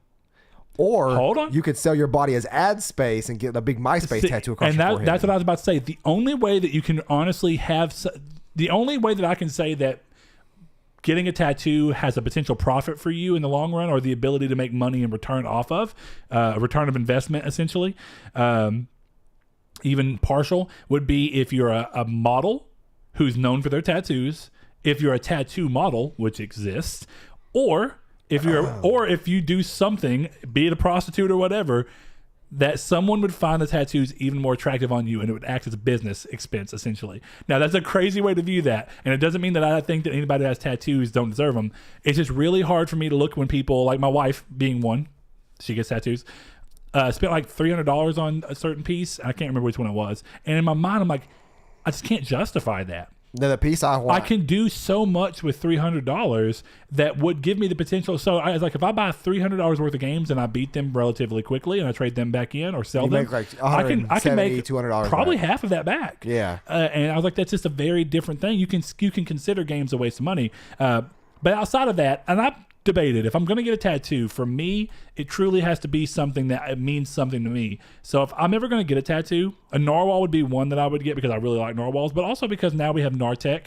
Another thing I thought about doing is getting a triangle square tattoo of some extent, and small ones, just to act as... Yeah, we talked about getting like a matching tattoo like that. Essentially, I think where I'm at, I am very heavily debating still doing this. You can just on the back of your calf. Getting tattoos like this big that match into creative endeavors in my life. So I would get a near conversion tattoo to always be able to remind myself of when I was heavily doing music, and I think that that's a great way to view it. And I think that there's nothing wrong with necessarily having and there's nothing wrong with having a keepsake of whatever you want. I get people who get tattooed, in remembrance of family members and stuff like that. Yeah. So for me, I would get a tattoo in remembrance of me trying to step out and do something creative and do something more with my life. And I think that's kind of cool. And almost use it as history, It's like, man, I did all these things technically. Wherever I get them, it's like I can look and go, I did those things. Or I was involved in those things and I helped those become something. And I think that's cool. My brain went to the offensive meme real quick. What? Just an offensive meme. Okay. I'll just talk about it later. I'll just type it down here and I'll let you see. Okay, roll ahead. It's the name too that came out to my head because this is not what they're called. But you know exactly what I'm talking about. Yes, I do. I don't know why. And you know what? Why'd that name come up? What if I type that into Google? So someone's gonna get a hold of your Google search results. Okay, well, it still popped up as the thing that I was looking for. Yep. But it's awful. I can't even say what it is. It's awful. Yeah, I can never say that. Okay, let's see. Well, let me go on for Twitter because we got three left on Twitter. Did anyone? Oh my gosh! Did anyone else watch PlayStation's The Tester? What other video game shows did you like to watch back in the day? I did not. Only one. X-Play. Well, a gaming show.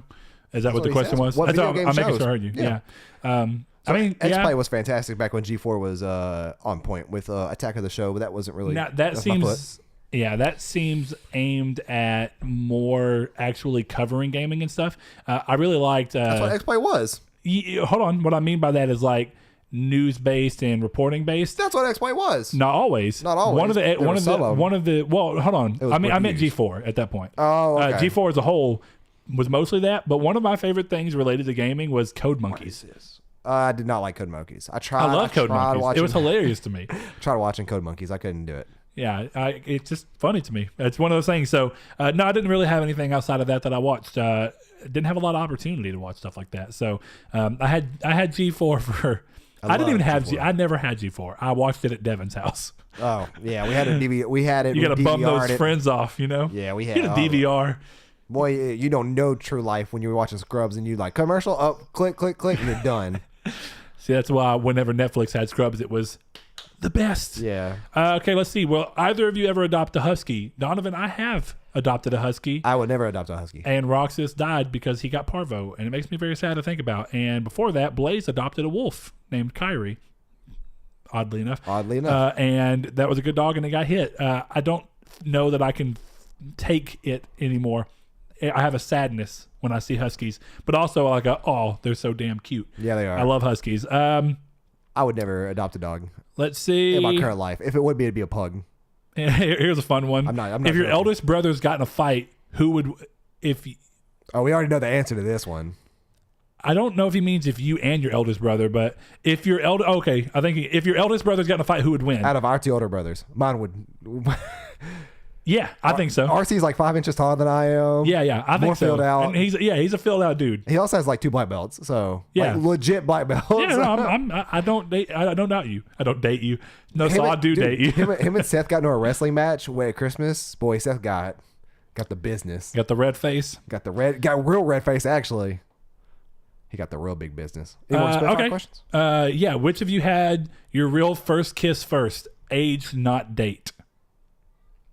I think we've covered this one. Mine was in kindergarten. It was not this question, but we've covered that mine came before yours just inadvertently. Yeah, like yours came in kindergarten. I think I was like 11. Yeah, I had that real girl. I had that girlfriend that I loved. For as much as a 6-year-old could understand you love. still look at that woman if you see her in the streets and you're just like, we had someone when you were in kindergarten. Yep.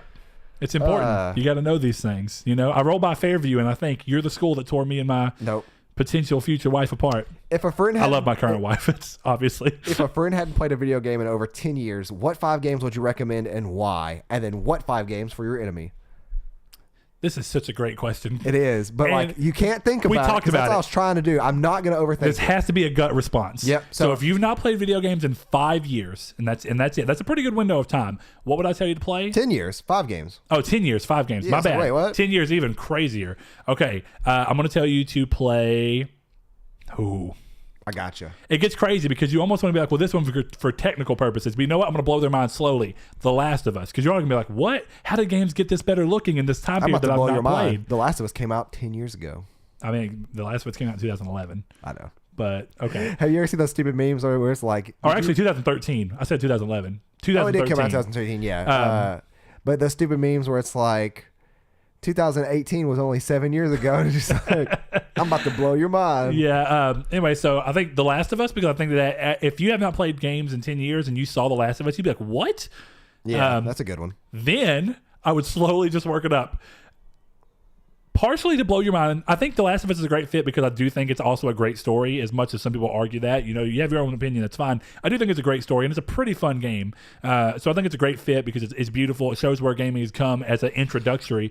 I think I would also put in Nier Automata, hands down. That's on my list. So I'll hold my hand up and count up for one. Yeah, Nier Automata is easy. For that. I think The Last Guardian was a very moving experience for me, so I would actually recommend somebody play it. And the other reason I think that is because it doesn't necessarily require you to be tied into gaming. It's a game that I think anybody can actually play. Yeah. It's casual friendly, even though it's very niche. Yeah, that makes sense. So I think that's a great one, and it's a good way to show how gaming can be very different as an art form. What's your 5th? Well, that was only 3. No. What? Nier, The Last Guardian, Last of Us. Yeah. Oh, dang. I can't count. I really thought that was 4. Okay. God of War. Yes. For very similar reasons of a great gameplay with just an amazing story. I mean, I think it's very important to show how things have come. And then I think about games from an impactful stance. For you. But I'm going to go in a very different direction. Terraria. That is very different. I did not expect... Excuse me. Because it's impactful in a very different way. It shows you how crazy gameplay can be when it's designed in such a way that's just immediately fun all the time. And it also is a genre that 10 years ago was not around. That genre wasn't a thing. Yeah. Well, technically it was. Minecraft has been out longer than 10 years. But even then, Minecraft at the time was way different. you didn't do what Terraria does like Minecraft, even though it's still way different. Minecraft didn't become the Minecraft we really know and love until about 2012, 11. Yeah, 11 or 12. And I think that was where they got the majority of the way it works out. Before that, it was very simple. And those are my answers. I think those are good answers for the 5 I would make somebody play. Yeah. Or make somebody play. That I would suggest somebody play if they haven't played in 10 years. Do you want to do your 5 or you want me to go ahead and do my 5? I'd make them not, Okay, yeah, do your 5 for the enemy. That sounds good. We'll do it that way. 5 for the enemy. The Last of Us, because I want him to cry at the beginning. And if he doesn't cry, then I'll know that he deserves to be my enemy even more. And I'm not saying like just ungodly tears, but if I don't see even a watering of his eyes, it makes me nervous that maybe he is more than my enemy. Maybe he's a danger to society. Hold on, it may have been more than 10 years. You know what? Fallout 76. I'm going there. I want you to suffer. Yeah, I was gonna say you could do any game. Fallout 76. Well, but in 10 years, I'm thinking of games that came out in that 10-year window. No, you're. Oh well, technically, yeah. This could be like now. Fallout 76 fits. I was gonna say that Retribution, Ride to Hell, or whatever. That still fits. I think it's been more than 10 years. No. If a friend hadn't played a video game in over 10 years, they could have stopped playing video games 10 years ago. Anything's free for the past anytime, really. I mean, I get your point, but I'm just trying to keep it within the 10-year window because it also helps me scope down to what I need. ain't newer than 2009. Yeah, essentially. I guess that makes sense. I don't know when Retribution, Ride to Hell, if that's even the name. That came out like 2011, didn't it? I don't remember. I worked at GameStop, so I want to say 2010, 2011. 2013. Okay, well, then Retribution, Ride to Hell. There you go. What else? What else would just make you? I got one, but I can't tell you because then you steal it. Yeah, I very well would. Let's see. I can bust this out. 2 Swords 2. Oh yeah. At launch, at least. You're missing another 2 in there. 2 Human. Oh, that's 2010 though, right? There's parts of that game that were okay. I think 2 Human came out in like 09. I thought that's what I'm thinking. It's like it's. Which would still be 10 years. Bust it out, Saul. 2008. So no, yeah. I almost said 08, but I was like, I don't think it was that early. I knew it was 8, 9, or 10. Duke Nukem Forever. Oh, that doesn't count. That came out in. Oh, never mind. It did come out like in 2000 and somewhere. I worked at GameStop, so again, it had to have been at least 2000. So my top 5 to recommend you to play is gonna be Nier Automata. Okay. Screw you. It's gonna be Bloodborne. Dark Souls 3, because you gotta get good at these video games. I agree with that. You gotta warm back up into the video games. You're gonna play God of War, and then since you haven't played a game in over 10 years, you might as well see how far we come. And what better game to do it with than Resident Evil 2 remake? Okay. Because then you can take a game that you probably once saw a while and then see it now and blow your mind like, boom. What the hell has happened? But so if good answer. If I'm gonna pick for my 5 for my enemy, it's gonna be Ride to Hell Retribution, because that game's terrible. I'm gonna steal your Duke Nukem 3D because that game was also a big Duke Nukem Forever. Yeah, big old waste, big old poo poo. Yeah. Everybody was excited for that game, and nobody seemed to care. But Ride to Hell Retribution, Duke Nukem, kind of controversial, yet I'll say it anyways. Fallout 4, because you should see how far RPGs have come, and that game doesn't really do it that well. So I agree. I'll go ahead and say Fallout 76 as well, because the game is a little messed up, and it still is, and I'll casually explain to you why this game is all messed up. To be fair, I'm crapping on it a little bit. It could be in a great state now. I don't think it's it is. It's not in a great state but now. And then my 5th game, The Surge. Saul, hold on. Nope. Are you telling me that you want your enemy to play your favorite game of all time? I hate you all. Liam, we need you on backup here, buddy. Let's see. We got a couple one more on Twitter. We got one more on Twitter? One more on Twitter, that's it. All right, we'll knock a couple of these out. What's your favorite Bioshock game? 2. Whew, loaded question. I'm going to say 1. It's a great game. Yeah. Let's see. What's the best My Chemical Romance song and album? I'm Not Okay, and then it's on the 3 Cheers for Sweet Revenge. There you go right there. I don't know if it's not okay, but it's definitely the right album. I mean, that's all that matters. You got a lot to pick from. Ghost of You. I want to say Ghost. Yeah, Ghost of You is a very good song. But yeah, Ghost of You. Yeah, Ghost of You is a very good song. I like their old stuff. There's a song. Oh, dude, on the Vampires. I gave you my. No. Hold on. I gave you my bullets or whatever. The very first album of theirs. Yeah, I gave you my bullets. Hold For on. love, you gave me my venom. Something I don't remember what it is. It's one of those weird 2006 or 7 emo names. Why do I want to say it has something to do with a grenade? I'll say it. Oh yeah, I brought you my bullets. You brought me your love. Overly long name. It's an alright album though, actually. What's As long as we can fully agree that it's not the Black Parade and that was where they started having their downfall, then I'm happy. There's still some good on there. Vampires Will Never Hurt You. Yeah, good song. I almost got confused with Vampire Money from the new album, and that album was not good. The one with the their newest album, and I can't remember the name of it either. Yeah, actually. no, that album is garbage. Did not like a single song off the album. Was it the? It's the one with the spider on it. Convention. I don't even know the name of it, dude. I like listened to Conventional Weapons. I've listened to that album once because I was like, there has to be one or two. Actually, you know what? There's a song that I don't hate, but I still don't really like, and it's one that sounds like a Queen song. That's the only way I can describe it. I don't even know what it's called. On that album? Yeah. Okay. Well, it reminds me of a Queen song. They started doing that I'm not going to say overly in a bad way, but regardless, they started doing that to the wall Queen style showcase during the Black Parade, and I don't think that they did it near as well as a lot of other artists have been able to crack it. I think they have moments. The Black Parade has got decent songs on it, but I think as a whole album, it pales in comparison to 3 Cheers for Sweet Revenge.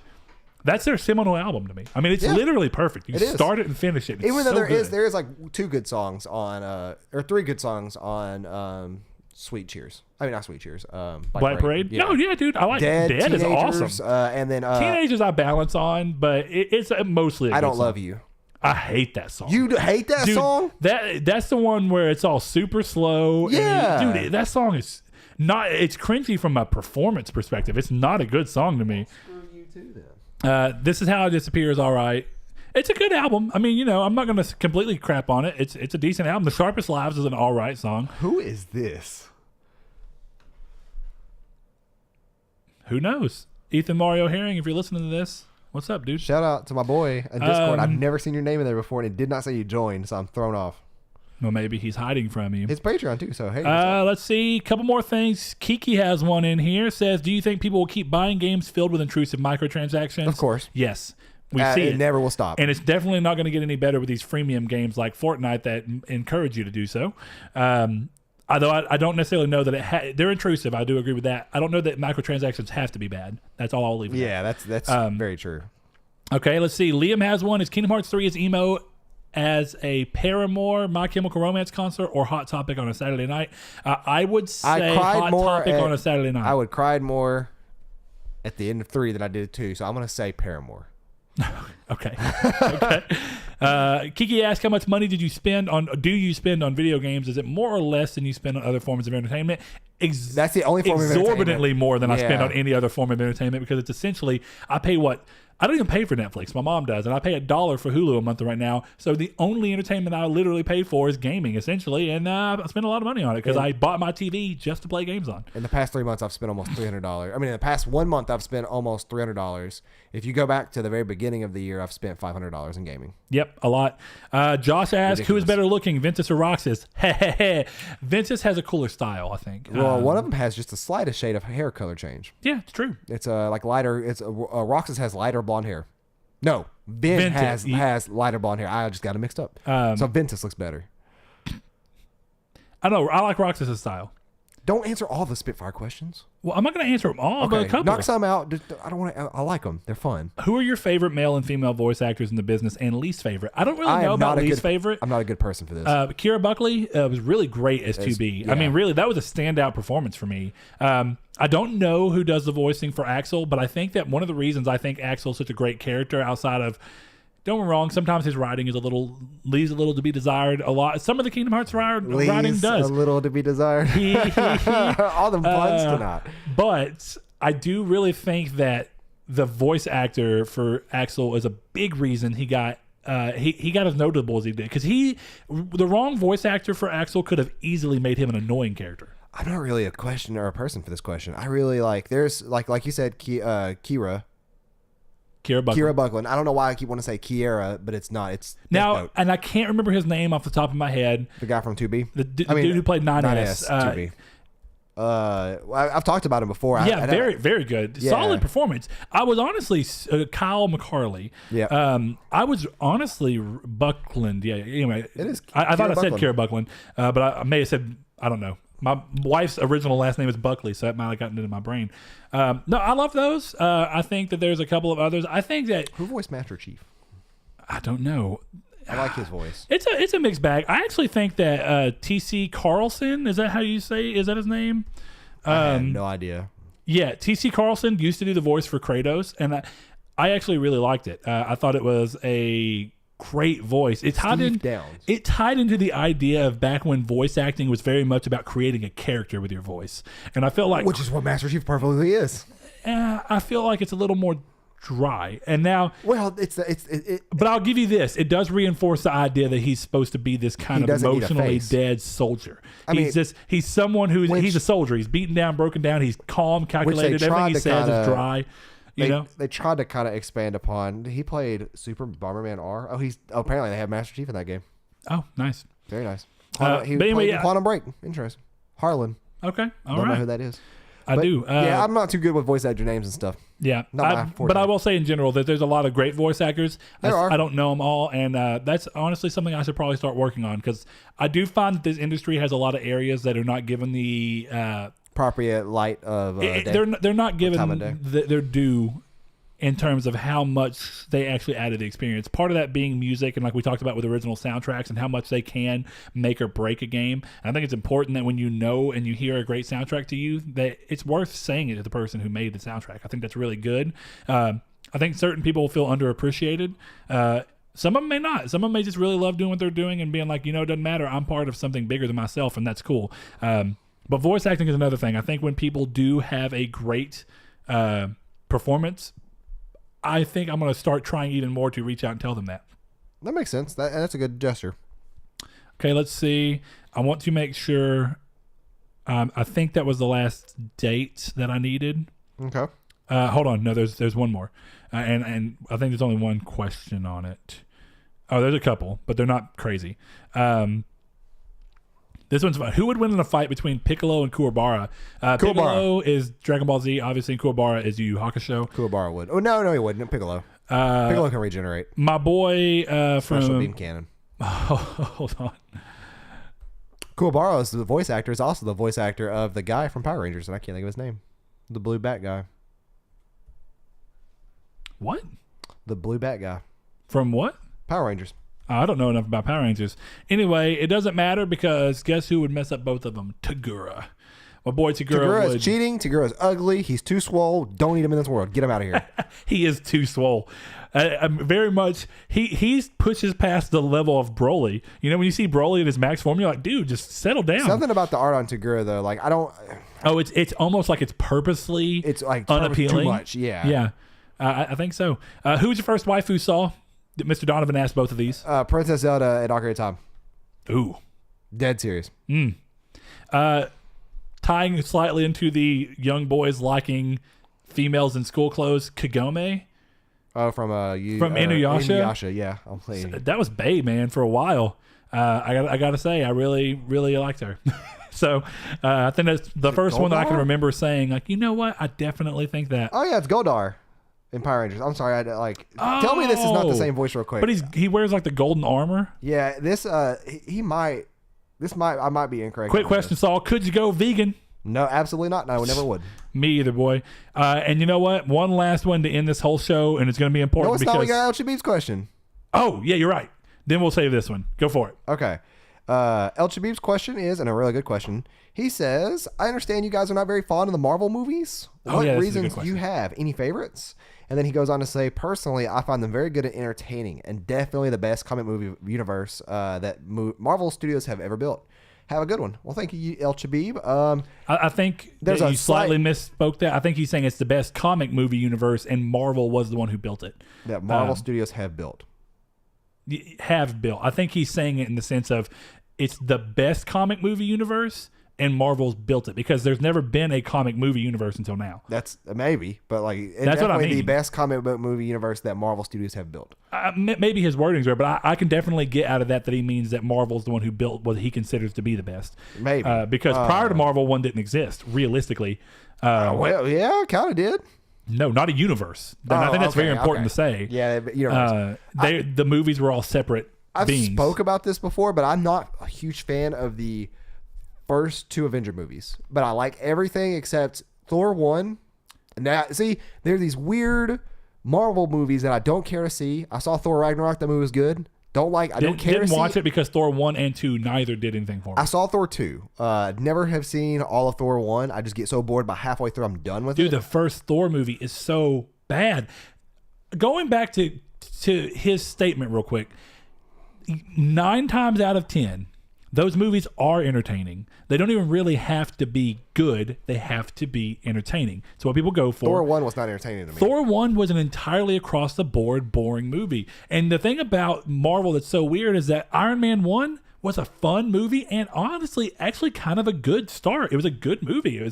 The story was kind of enthralling. You're like, man, this is crazy. What's going on? But it was fun and it was unseen at the time, so you kind of loved it. Yeah. Iron Man 2 started kind of falling from that a little bit. Iron Man 2 and 3 both fell from grace. But they were still fun to watch, even though they weren't great. Yeah, I saw both of them in theaters and they both were a good time. Captain America and Captain Thor. America was both of those movies to me are so boringly dry. Which unironically had the sequels have the best 2 Marvel movies in the entire universe: Thor Ragnarok and Winter Soldier. Dude, Winter Soldier, I was amazed by how much it improved on it. It did. I was a firm believer of, I did not want to watch another Captain America because they failed me the first time, and I didn't for a long time. It came on randomly at my father-in-law's house, and we were sitting there hanging out with them, and I ended up watching it, and I was amazed by how good it was. It was hands down one, and then I'd even argue that, and this is actually kind of a little decisive now, definitely divisive. Even now with Endgame coming, but Infinity War happening,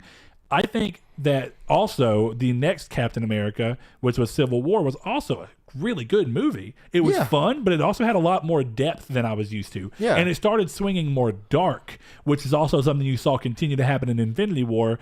I would honestly say Civil War is probably my favorite Marvel movie. That and Homecoming are tied in terms of that universe. Homecoming was also very good. Look, I don't know how it got across that we weren't fans of Marvel's movies. I've said that there's a few in there I just don't like. But that's exactly the same with me. I don't ride on all of them. I honestly, and for no crazy reason, like some people were saying, I cannot find myself to care an ounce about the fact that Captain Marvel's coming out. Now, Captain Marvel fits into the Ant-Man / Thor 1 and 2 / I haven't seen Ant-Man, so I do, but it looked so incredibly cheesy that I didn't want to watch it. What's the other one that came out? Ant-Man, Thor, Captain Marvel. Maybe that's the one I was thinking of earlier that I was going to say, but I forgot. But yeah, those 3 are like, I don't really care to see. Because I don't really care about those superheroes that much. But Doctor Strange, Doctor Strange was what it was. I'm very on the fence. I don't know that I want to. I didn't enjoy it. Black Panther was really good though. I haven't seen it yet, but really I've heard good things, and I like the premise. The first time I watched it, I fell asleep, and I was like, "That movie must not have been that great because I fell asleep." And I rewatched it like a month ago, and it was really good. Yeah. Really good. And sometimes movies just change on you. Like you watch them again, for some reason they just stick with you differently. That's how it was with me in Avengers 1. I love that movie, but after I've watched it probably 3 times in theaters, and I had a good time each time. Yeah. And then now I will not watch it. Yeah. I do agree though. I mean, I think that you can tell because of the reverence. That's what I'll say. The reverence and the fandom that is, and some people bemoan it. God, it's so I know, loud. I'm trying to, like, my computer lags. I hit the mute button. Some people hate that it's happened. Like, I know Liam is one of the people that doesn't like all the... I know people consider him fake Marvel fans because they hopped on the train only because of the movies, even though the comics have been around forever. And I don't really begrudge those people because sometimes people didn't have access to comics. Their parents wouldn't buy them. They thought they were dumb. But suddenly, the Marvel movies break down that wall and changes every bit of that. So at that point, I think that the fandom that you see built for Marvel, I do think it's probably the best cinematic universe because of that. But I do think that there's a reason that you got to give DC credit. They've made a surprisingly large chunk of money from a lot less movies. Hold on, the first. We're going to say 10, even though I don't know if... Well, I'm also trying to, like... If DC has gotten to 10. But let's call it the first 5. First 5 Marvel movies versus the first 5 DC movies, monetarily, DC whooped it out. How far you go back? Well, I'm saying the first 5 Marvel movies to the first Are you 5 talking about DC like the movies. first Captain America movie? Like 1970? No. I'm talking about as far as extended universe movies. Oh, okay. Yeah, so if you take the MCU versus the DCEU, and you look at the first 5 movies of each, DC blew them out of the water massively, money. But obviously Marvel's made far more as a whole because they've expanded so much further. And critically, Marvel's always done better, but DC's done worse, but DC's done better money-wise for some crazy reason.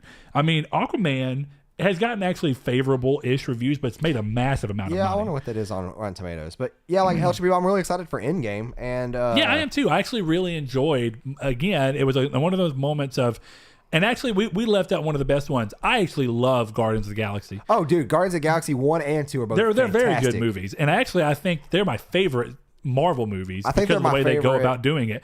But the problem is that I started noticing all of the other Marvel movies trying to copy its style.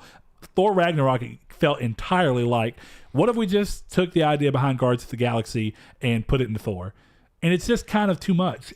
The comedy, trying to change the timing. And now, I think that's why I enjoyed Ragnarok, though. Maybe you can say that's what Thor needed. Yeah. But I don't think that you need to adopt the same thing to every one of your characters. Make them feel distinct and different, and then bring them together and let them play off of each other in a movie like Avengers Endgame and Infinity War. It almost felt like they knew what Thor needed, and they tried to use the Guardians formula, but it worked. To me. It worked for a lot of people. Yeah. That makes sense. Pretty much one of the only Thor movies I've actually heard people universally say they enjoy. Yeah. That's even though I still don't have any interest in watching it. That's me. I will not watch the second one again, and I will not watch the first Thor movie. Saul, ever. Thank you, Altabib. Good question. Yeah, thank you, Altabib. And I do still slightly teeter on this edge of wondering if a games universe would be cool. A Marvel games universe that's contiguous. Yeah. We talked about it enough, but I still just teeter on whether I think I'd want it or not. You know?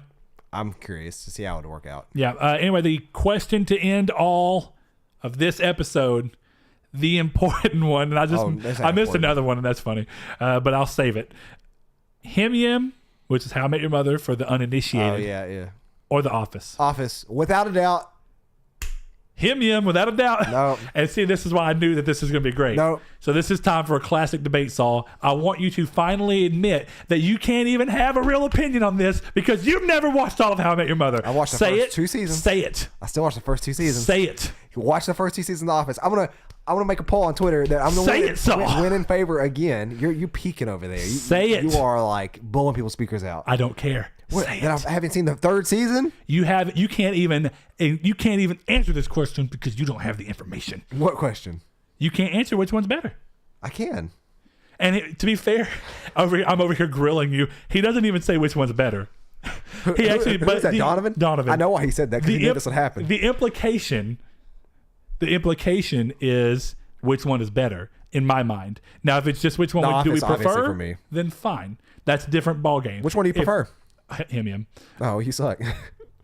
I'm sorry. Which one's better? Him. You suck. Which one has a better last episode? If you say him, I know you're lying. Yeah. It's really torn. I'm going to give it to The Office. Yeah, you only will. because The Office managed to pull their last season back and make the last episode great. Isn't it on Hulu? Him. Yes, it is. That sounds like an Asian food sauce. What is that? Yum sauce is what I'm thinking of. Yeah. Him sauce. No, but look. I'll try to watch it on Hulu. Actually, I'm going to go home tonight and watch it tonight. Look, No, I'm not. I got to finish Resident Evil 2. Look, hold on. First of all, do it whenever you have time. And I've already said that if you're one of those people that just can't keep watching because it's not catching you, I get it. All I'm saying is you can't two times I watched it. Yeah, I'm not telling you to watch it. All I'm wanting you to concede is that you can't honestly answer this question because you've not watched all of it. I watched 2 seasons, though. Of a 9-season show? I don't care. I can still form an opinion on which one I like better. That's just which one you like better. Which one is objectively better? I say objectively better. Which one is better as a whole? You can't answer because you haven't seen whichever one doesn't holes. have a laugh track is objectively better. Yeah, I mean, fair enough. Honestly, if How I Met Your Mother had done the laugh track in any other way than what they chose to do, I would have hated it. Well, the thing about it is it's like the laugh tracks are big problems because you can't even edit them out because it creates long pauses that people know that they're laughing for. So then the dialogue stops with a pause. Well, I get where you're saying with that. And a traditional laugh track where it's added in post. Do they not do that here? They don't do that in How I Met Your Mother. How I Met Your Mother, and I love this because it actually is very natural and none of it feels forced, and the laughter doesn't sound studio canned. recorded? What they do, the show is not studio recorded. The but reactions what they do is they film the whole show. They get it ready, then they put it in front of a studio audience. They record, they put the episode out, and then they record the laughter in real time, and then they just add that track of what the real human laughter was in, and they don't do it obnoxiously. You ever notice the laugh tracks aren't massively loud in that show, whereas other shows, it's like they're canned, they're timed, and immediately when you're supposed to laugh, they go, ha ha ha. Even though I love Full House, but yeah, like Full House and Big Bang Theory. Yeah, more shows are starting to do that idea of, shows in the past that did live studio recording, those were real laugh tracks. But here's the problem with that. Sometimes those shows would also be like, you're going to watch it, you get to watch it early and all that, but there's a laughter track light that comes on, and whenever you're supposed to laugh, we flick it on, everybody sees it, and you laugh. That's not what Him Yim did, and I love it, because everyone... A lot of older shows do that. I don't think a lot of new shows do that anymore. They don't. Yeah, I was gonna say for the most part. Older, like laugh tracks Brady are Bunch. almost gone, but laugh tracks are entirely a sitcom idea. Sitcoms are not as heavy Which as is they such a once weird were. concept to make up. Like, let's make this sitcom that we're recording as a TV show act like it's in front of a full live audience, even though it is. It's just weird. Yeah, it is. Like, what's the purpose of that? Back in that time period, getting people to laugh, and it's a business decision. No, I'm talking about because if you whole revealing, like most of them, sometimes they would pan out, and you would see the audience sitting there laughing. Like, why? Yeah, that one's also weird. It's just, I guess, but the idea of a laugh track in general is very business oriented. Oh no, I understand. If you can put something on there, it puts emotions in people. If somebody else hears somebody laugh, the chances of them laughing go up way more. Yeah. If you watch a show and you're like, I've laughed a lot in this show, you're less likely to stop watching it. It's how you keep ratings up, but it's a very disingenuous way. If you watch a stand up by yourself, you may chuckle, but you don't really. It's rare that you bust out laughing. But when you're with a lot of friends, you bust out laughing. Boy. There have been some times where I truly know that it's a great comedian to me when I watch it alone and I'm still hurling over laughing loudly. You need to send me a text of all these stand-ups because I need them. But and there is a couple times where it was me and Blaze that it was happening. That doesn't count exactly, but there's been ones that I've watched entirely by myself, and I cannot believe how much I'm reacting, because your responses are heightened around other people. They are, and it's actually it's fun because you're not doing it on purpose. It's like an inadvertent thing. No, yeah, it's company is what it is. Yeah. It's because it's like how people say, have you ever had that thing where you have a friend come over and you're not even talking to each other and you're all just in the room at the same time doing something entirely different, but you're like, this is fun. Yeah, it's literally having the company there. Doesn't even matter that we're talking. It's that I know he's back there. I used to have a friend that would get so mad, and it was like we would hang out and we would go do like boring things. And it's like, let's invite so and so, and they're like, why? Like more people, more fun? Like, oh, am I not fun? No, more people, more fun. I'm having fun, but we can still have more fun with more people. Yeah, and there's definitely a truth to that. And I think it's really funny that there's that unspoken thing where it's like, hey, dude, you want to come over and stay the night or something? Like when Seth used to come over all the time. Yeah. Like, hey, you want to come stay the night? 9 times out of 10, they were playing PSP. Yeah, all we do is either play PSP the whole time. We'd screw around and joke every now and then, or we'd watch something, or realistically, we'd set my TV up and his TV up beside each other, and we'd just both be playing our own game. And it was like something about having someone beside you just feels better. But that's funny. Look, if you end up watching How I Met Your Mother again, just because, I'm not saying you need to. If you want to, great. I would love to hear your thoughts as you continue to go along it. I just don't know if sitcoms are really for you. I like sitcoms. Full House. I love Full House. Step by Step. I love Step by Step. Okay, but how much of those are nostalgia? Family Matters. Hold on. How much of those are nostalgia driven versus Drake and Josh? Nostalgia driven, dude. I love Drake and Josh, but nostalgia driven. Don't you dare say, because I think you've grown out of sitcoms. Possibly because and now maybe because they're worse. Maybe because they're worse, but probably not. They've always been cringy. Drake and Josh is honestly cringy, but it's funny. Day by day. I hate you so. Thank you all for joining us for Read 'em Up episode number 3. Be sure to leave us a like if you enjoyed the video, and get those questions in the comments on YouTube, Twitter, and Facebook, and Discord, and Patreon. Please berate Saul about how I Met Your Mother is a better show. Give me your you know what? Realistically, give me your real opinions on how that's a bad show. We're going to do a Twitter poll, and we're going to see. We're going to end this once and for all. I guarantee you, Office is more of a winner, but we'll see. We'll see. I'll taunt in your face and the next Freedom Mill. I'll do that right now. I will seed on this ground, Saul. I will seed on this ground. Both are seminal shows. Okay. In terms of cultural importance. I'll agree there, and we'll go from there. While Saul does that, I would like to just thank everybody like he did, and we will see you next time. Thank you, guys. Thanks to our patrons, Chad V, Dan Barber, Josh Jarrell, Mikey 12. My name is Dan, Douglas Below, Sean Santarude, Shadowist, Steven Salazar, The Stonard, Travis Below, Blake Popst, Eduardo Palomino, Eric McAllister, and Stefan Swanlin. And I still didn't add that thing in. I lied last episode. Gonna do it now. Thank you, guys. And if you want to support us on Patreon, we appreciate it. And you can find the link in the description below. Thank you.